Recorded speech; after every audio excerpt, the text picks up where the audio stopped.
So I'm going to teach you in this video how to use a slump mold to create a plate. As you probably already know, I have in the studio these plastic plates, and we're going to basically drape the slab inside this plate. And let me show you the steps. So you're going to roll a slab, and in this case I would like you to use the brown stoneware clay, and that is kept across the room over near the wheels. There's a whole wedging table there, you've probably seen it, and that's where we use brown clay. We don't want to mix them together. We don't want to have brown clay over near the white clay because then we have contamination. So you're going to go over and get some clay from those bags, and you'll end up with brown clay, and you'll roll a slab. Remember to put that rectangular piece of clay across the slab roller so you get a wide slab. Don't put it the long way. You'll get a long skinny slab, and then your slab won't be wide enough to use this plate. Okay, as it is, mine is a little close. I'm just going to make it. All right? So the first thing you're going to do after rolling it, make sure there's nothing underneath your cloth, that your table's clean, because you're going to, if there's any lumps of clay, you're going to see those. We're going to compress the clay.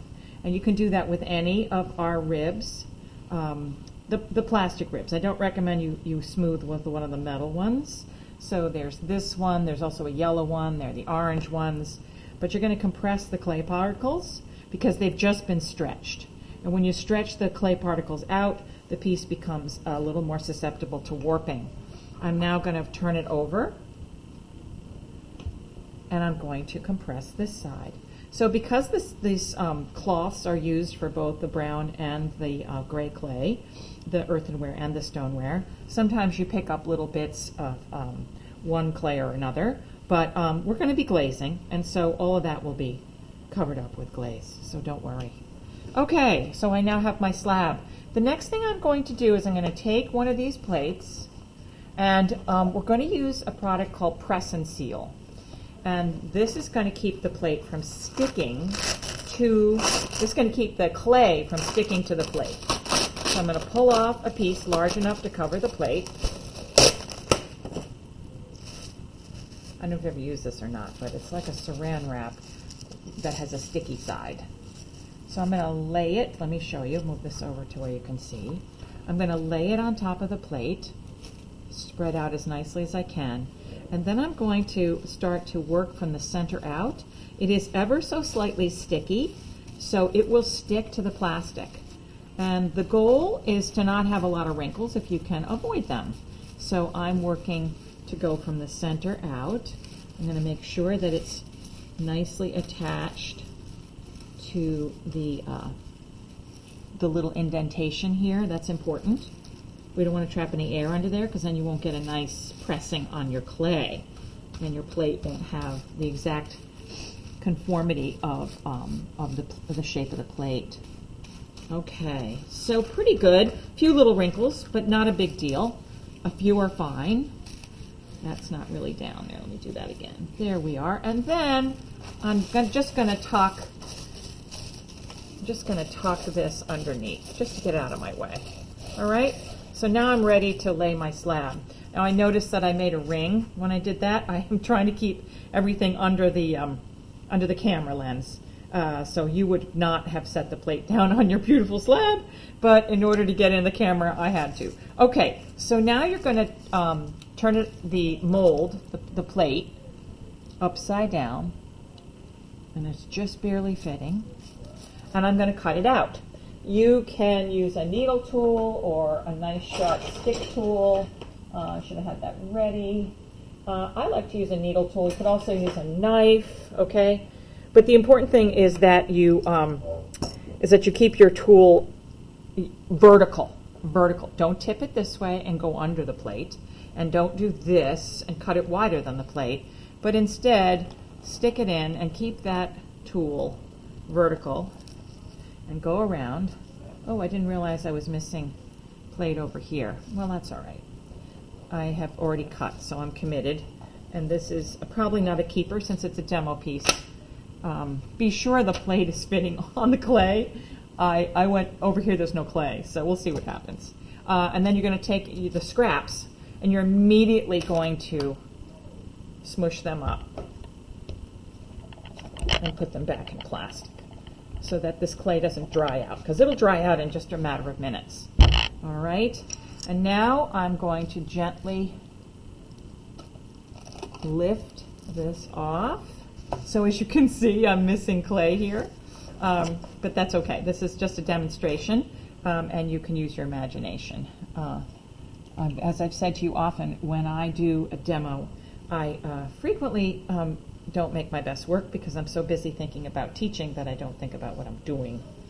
And so that happened today. So I'm just going to clean up that rim a little bit, and it's ready for transferring to the plate. So this is tricky because you want to pick this up without distorting it too much. I'm going to very gently put my fingers underneath here and lift it up, and then try very hard to get it centered on the plate. So I'm going to lay it down. So it's definitely not centered because you can see white here. So you, again, gently lift it up. I'm going to lift the whole thing up like it's a sheet and move it over. I've still got some white showing over here, so I got to do it again. Let's just move it over a little bit more. When you pick it up, it stretches, by the way, so be aware of that. Okay, that's pretty good. That's pretty even. Where's the camera? Here it is. That's pretty evenly placed. Not a lot of white showing except where I made that mistake. Okay, so the next step is to get this clay to conform into that mold, into that plastic plate. You're going to take a sponge that's damp, and you're going to start to gently swipe. And I don't try to compress it in one swipe. I'm going to go all the way around lightly first. It's beginning to sink down into the shape of the plate, but I don't need to do it all at once because I might put a big dent if I press hard. I'm going to rinse my sponge and then squeeze all the water. This is only damp. There's nothing dripping out of it. All right, and now I'm going to go around again. And I'm kind of putting pressure on this finger because I know there's a dip there. And so with the sponge acting as a buffer, so I don't put a big dent with my finger, but my sponge prevents me from doing that. But I am going to focus on this finger pressing into that ridge. Remember, this is the second time around. The first time I didn't go all out the first time. I did it gently. And now the third time around, I'm going to put the shape of this sponge here into that corner. And now I'm sort of thinking about going this way with it so that I know it's really conformed to the plate. And if you make a dent, just wipe it down. All right, there we go. And then I like to, because it probably has spread out a little bit, I'm going to take a tool and run it around the outside. See here, it's taking some clay away. There we go. And now I've got a little bit of a funny lip there. Do you see it's a little bit of a burr? So I'll go around and soften that up. So the last step is with the sponge. There we go. All right, so after this, you let this dry. If it was out in the air, it would be, well, always depends on the humidity of where you're making art, where your studio is and what time of year it is. But if in the average about 4 hours, this will stiffen up. If you're not able to come back later in the day, then you'd have to cover it lightly. And then hope that over the next day or two, covered lightly, it'll get leather hard. All right, and that's how you make a plate. And there's a reason for this. I have an assignment that's coming up, and so if you're done with your other projects and you have nothing to do, then you're going to watch this video, and you're going to, if you have time to watch and make, you're going to go roll out a slab in brown clay and wrap your plate in this stuff and create a plate using a slump mold, S-L-U-M-P. That's it, guys. Have fun.